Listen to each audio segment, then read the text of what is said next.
मध्य प्रदेश की खबरों का रुख करते हैं। बात करते हैं भोपाल में वैलेंटाइन डे को लेकर संस्कृति बचाओ मंच ने सख्त रुख अपनाया है। तो उज्जैन में महाशिवरात्रि पर्व से पहले शिव मंदिरों में आस्था का जन सैलाब उमड़ पड़ा।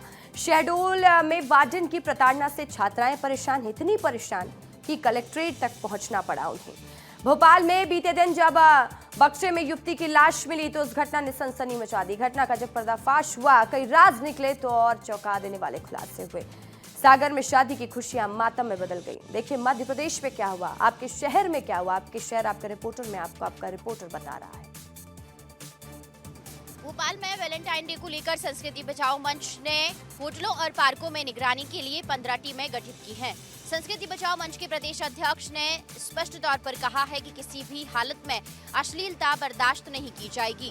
मध्य प्रदेश की राजधानी भोपाल में संस्कृति बचाओ मंच ने वैलेंटाइन डे को लेकर सख्त रुख अपनाया है।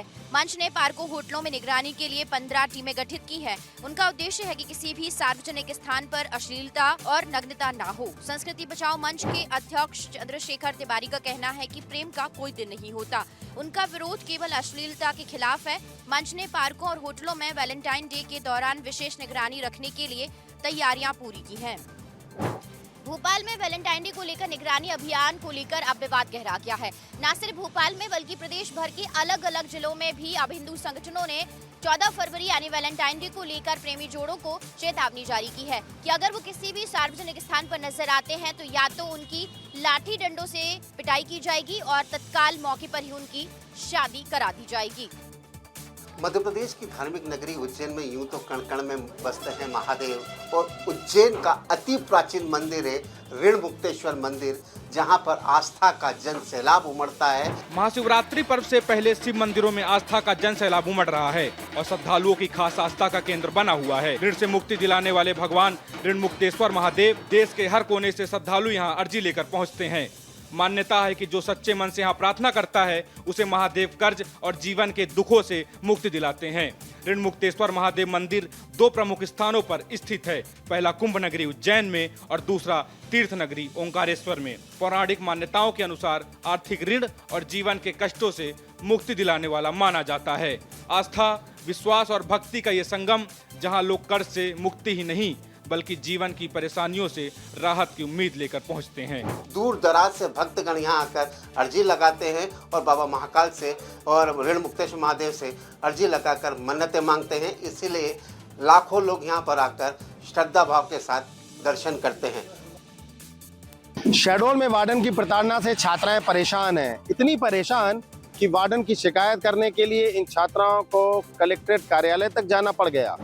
लगभग 50 किलोमीटर का सफर तय कर ये छात्राएं कलेक्ट्रेट पहुंची हैं और छात्रावास के वार्डन पर प्रताड़ना का गंभीर आरोप लगा रही हैं।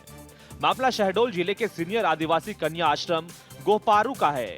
बताया जा रहा है कि कक्षा 6वीं और 8वीं की छात्रा कलेक्ट्रेट पहुंची और सहायक आयुक्त जनजातीय कार्य विभाग आनंद राय सिन्हा से मुलाकात कर अपनी शिकायत दर्ज कराई। छात्राओं ने छात्रावास की अधीक्षिका सावित्री पर गंभीर आरोप लगाए हैं। छात्राओं का कहना है कि उनसे जबरन टॉयलेट साफ करवाया जाता है, खाना बनवाया जाता है और विरोध करने पर मारपीट की जाती है।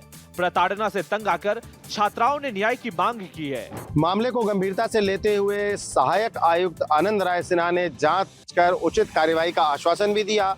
उन्होंने कहा कि यदि जांच में आरोप सही पाए जाते हैं तो दोषियों के खिलाफ सख्त कार्यवाही की जाएगी। डिंडोरी जिला अस्पताल से जुड़ी एक तस्वीर सोशल मीडिया पर तेजी से वायरल हो रही है, जहां इंसानियत की मिसाल भी दिखी और स्वास्थ्य व्यवस्था की हकीकत भी उजागर हुई है। तस्वीर मध्य प्रदेश के डिंडोरी जिले की है। बताया जा रहा है कि सड़क किनारे एक बुजुर्ग व्यक्ति दर्द से कराह रहा था। राहगीर आते जाते रहे लेकिन किसी ने मदद के लिए कदम नहीं बढ़ाया। तभी हमाली करने वाले एक युवक की नजर उस पर पड़ी। युवक ने बिना देर किए बुजुर्ग को सहारा दिया और अपने हाथ छेले पर बैठाकर इलाज के लिए डिंडोरी जिला अस्पताल पहुंचाया। लेकिन अस्पताल पहुंचने के बाद जो हुआ उसने कई सवाल खड़े कर दिए। आरोप है कि अस्पताल में मरीज को स्ट्रेचर तक उपलब्ध नहीं हो सका। मजबूरन युवक ने उसी हाथ ठेले के सहारे मरीज को वार्ड तक पहुंचाया। इस घटना की तस्वीर किसी ने अपने मोबाइल में कैद कर ली, जो अब सोशल मीडिया पर तेजी से वायरल हो रही है। एक तस्वीर जो इंसानियत की मिसाल भी है और व्यवस्था पर सवाल भी। अब देखना होगा कि जिम्मेदार अधिकारी इस मामले में क्या कार्रवाई करते हैं। बक्से में मिली लाश ने पूरे राजधानी भोपाल में सनसनी मचाकर रख दी थी। पुलिस की शुरुआती जांच में बहुत बड़े चौंकाने वाले खुलासे हुए हैं। शुरुआती जांच इस ओर इशारा कर रहे हैं कि समीर और उसका परिवार ही हत्या में शामिल है। पुलिस ने बक्से में लाश मिलने पर जब जांच शुरू की तो जल्द ही आरोपी की गिरफ्तारी कर ली गई। आपको बता दें, पुलिस ने समीर नाम के युवक और उसके परिवार को गिरफ्तार किया है। स्थानीय लोगों के मुताबिक सिया नाम की लड़की की हत्या की गई थी। बताया जा रहा है कि यह हत्या समीर नाम के युवक ने की। बताया जा रहा है कि दोनों की दोस्ती सोशल मीडिया के जरिए हुई थी। दोनों में हर रोज झगड़ा होता था। इसी को लेकर समीर परेशान चल रहा था।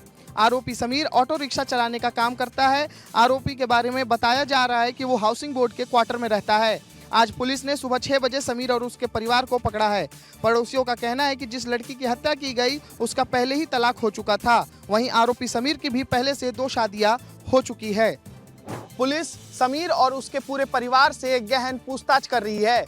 पुलिस जब इस मामले का खुलासा करेगी तो कई चौंकाने वाली जानकारी सामने आएंगी।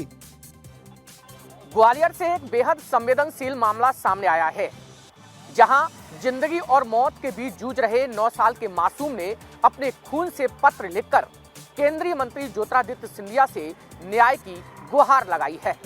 ये तस्वीरें हैं मध्य प्रदेश के ग्वालियर की, जहां 9 साल का मासूम यशवर्धन राठौर इंसाफ की आस में अपने पिता के साथ एयरपोर्ट पहुंचा। केंद्रीय मंत्री ज्योतिरादित्य सिंधिया के आगमन की सूचना मिलते ही बच्चे ने अपने खून से पत्र लिखा और उन्हें सौंपा। पत्र में उसने शहर के एक नामी डॉक्टर पर गंभीर आरोप लगाए हैं। आरोप है कि साल 2020 से साल 2024 तक चले इलाज के दौरान बिना उचित डिग्री डिप्लोमा के अत्यधिक डोज और स्टेरॉयड दवा दी गई, जिससे बच्चे की हालत बिगड़ती चली गई। बाल पूरी तरह झड़ गए, आंखों की रोशनी कमजोर हो गई और शरीर पर गंभीर दुष्प्रभाव दिखाई देने लगे। सिंधिया ने काफिला रुकवाकर न्याय दिलाने का भरोसा दिया है। अब सवाल यह है कि क्या मासूम को न्याय मिलेगा या फिर जांच के नाम पर मामला ठंडे बस्ते में चला जाएगा। नर्मदापुरम के हिल स्टेशन पचमढ़ी में इन दिनों शिवरात्रि के अवसर पर चौरागढ़ मेले का आयोजन हो रहा है। भक्तों का ये जत्था देखिए, हजारों की संख्या में श्रद्धालु चौरागढ़ पहुंच रहे हैं। मान्यता है कि महाशिवरात्रि पर चौरागढ़ स्थित भगवान भोलेनाथ को त्रिशूल अर्पित करने से मनोकामनाएं पूर्ण होती हैं। इसी आस्था के साथ भक्त दुर्गम पहाड़ी मार्ग पर शिखर पार कर चौरागढ़ मंदिर में भगवान शिव को त्रिशूल अर्पित कर रहे हैं। भक्तों का कहना है कि लंबी और कठिन चढ़ाई के बावजूद उन्हें थकान का अनुभव नहीं होता और भगवान के दर्शन मात्र से ही उनकी सारी पीड़ा दूर हो जाती है। मेले में लाखों श्रद्धालुओं के पहुंचने की संभावना को देखते हुए जिला प्रशासन और सतपुड़ा टाइगर रिजर्व द्वारा विशेष व्यवस्थाएं की गई हैं। 6 फरवरी से 15 फरवरी तक आयोजित मेले में श्रद्धालु भगवान भोलेनाथ के जयकारे लगाते हुए, ढोल नगाड़ों की थाप पर झूमते हुए और भजन गाते हुए शिखर की ओर बढ़ रहे हैं। इस यात्रा में उन्हें किसी भी प्रकार की कोई कठिनाई ना हो, इसे देखते हुए जिला प्रशासन और सतपुड़ा टाइगर रिजर्व द्वारा विशेष प्रबंध भी किए गए हैं। मध्य प्रदेश के सागर में शादी की खुशियां उस वक्त मातम में बदल गईं जब शादी समारोह के दौरान चली एक गोली ने एक 15 वर्षीय नाबालिग की जान ले ली, जिसके बाद इलाके में हड़कंप मच गया। घटना के बाद परिजनों ने मेडिकल कॉलेज में जमकर हंगामा किया है। मध्य प्रदेश के सागर में एक शादी समारोह के दौरान अचानक चली गोली ने खुशियों को मातम में बदल दिया। जानकारी के मुताबिक बारात में शामिल 15 साल का विवेक बंसल, जो बैंड पार्टी में काम करता था, गोली लगने से गंभीर रूप से घायल हो गया। उसे आनन फानन में अस्पताल ले जाया गया, लेकिन डॉक्टरों ने उसे मृत घोषित कर दिया। अज्ञात व्यक्ति ने बारात के दौरान फायरिंग की। घटना देर रात गोला कुआं के पास मोतीनगर थाना क्षेत्र में हुई। घटना के बाद पूरे इलाके में हड़कंप मच गया। परिजन शव को लेकर बुंदेलखंड मेडिकल कॉलेज पहुंचे, जहां गुस्साए परिजनों ने हंगामा किया। मौके पर पहुंची पुलिस ने मामला दर्ज कर जांच शुरू कर दी है। अज्ञात आरोपी की तलाश की जा रही है। बहरहाल एक लापरवाही ने एक मासूम की जान ले ली। सवाल एक बार फिर वही कि शादी समारोह के दौरान अर्थ फायरिंग पर कब लगाम लगेगी। मध्य प्रदेश के रीवा में लूट का एक नया तरीका सामने आया है। एक गैंग सामने आया है जिसका नाम है नमस्ते गैंग। रीवा जिले में इन दिनों एक शातिर गिरोह सक्रिय है, जिसे लोग नमस्ते गैंग के नाम से जानते हैं। यह गिरोह बेहद अलग अंदाज में वारदात को अंजाम देता है। राह चलते लोगों को आदर सम्मान के साथ नमस्ते और साहब सलाम करता है, फिर उन्हें ये गैंग अपने जाल में फंसाता है। बैठक और बातचीत के दौरान पीड़ित को विश्वास में लेकर यह लोग उनसे पैसे हड़प कर फरार हो जाते हैं। हाल ही में बैकुंठपुर थाना क्षेत्र में एक व्यक्ति से यह गिरोह 50,000 रुपये लेकर रफू चक्कर हो गया। पीड़ित ने मामला बैकुंठपुर थाने में दर्ज कराया है और पुलिस ने गिरोह की तलाश शुरू कर दी है। थाना प्रभारी का कहना है कि यह कोई पहला मामला नहीं है और इस तरह की वारदातें समय समय पर सामने आती रहती हैं। कि अलग अलग क्षेत्र में जिस तरह नमस्ते गैंग के द्वारा पहले अपनापन दिखाकर लूट की वारदातों को अंजाम दिया है, इसके बाद अब पुलिस सक्रिय हुई है और ये माना जा रहा है कि जैसे अभी 50,000 की घटना की लूट हुई है और कई ऐसी घटनाएं हुई हैं इस बीच में, उसके बाद अब पुलिस जल्द ही आरोपियों को गिरफ्तार कर लेगी। इंदौर में आए दिन बुलडोजर कार्रवाई देखने को मिलती रहती है। एक बार फिर अवैध निर्माण पर प्रशासन का बुलडोजर एक्शन देखने को मिला है। बुलडोजर कार्रवाई की ये तस्वीरें देखिए। इंदौर नगर निगम ने हॉस्टलों पर बुलडोजर कार्रवाई की है। आपको बता दें, इंदौर नगर निगम ने शहर में अवैध रूप से संचालित हो रहे हॉस्टलों के खिलाफ सख्त कार्रवाई शुरू कर दी है। इसी क्रम में निपानिया स्थित साई कृपा कॉलोनी में नगर निगम ने रिमूवल की कार्रवाई करते हुए बुलडोजर चलाया। रहवासियों का आरोप था कि आवासीय क्षेत्र में व्यावसायिक गतिविधियां बढ़ने से यातायात, पार्किंग और सुरक्षा संबंधी कई समस्याएं आ रही थी। स्थानीय लोगों ने इस संबंध में पार्षद और विधायक से शिकायत की थी, जिसके बाद नगर निगम ने जांच कर कार्रवाई की। नगर निगम की जिन हॉस्टलों और होटलों पर कार्रवाई हुई है, उनके संचालकों में आक्रोश है। लिहाजा नगर निगम की कार्रवाई के दौरान भारी पुलिस फोर्स मौके पर तैनात किया गया था। अलीराजपुर में छात्राओं की शिकायत और बड़े आंदोलन के बाद अब प्रशासन ने एकलव्य आवासीय विद्यालय पर एक बड़ा एक्शन लिया है। प्रशासन ने स्कूल की प्राचार्य अर्चना श्रीवास्तव समेत 5 अन्य शिक्षकों को सस्पेंड कर दिया है।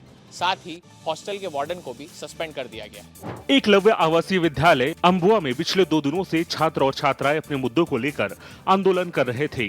उनकी शिकायतों को गंभीरता से लेते हुए जिला प्रशासन ने तत्काल कदम उठाया। प्राचार्य और 5 शिक्षकों को अब जिला शिक्षा अधिकारी कार्यालय में अटैच कर दिया गया है।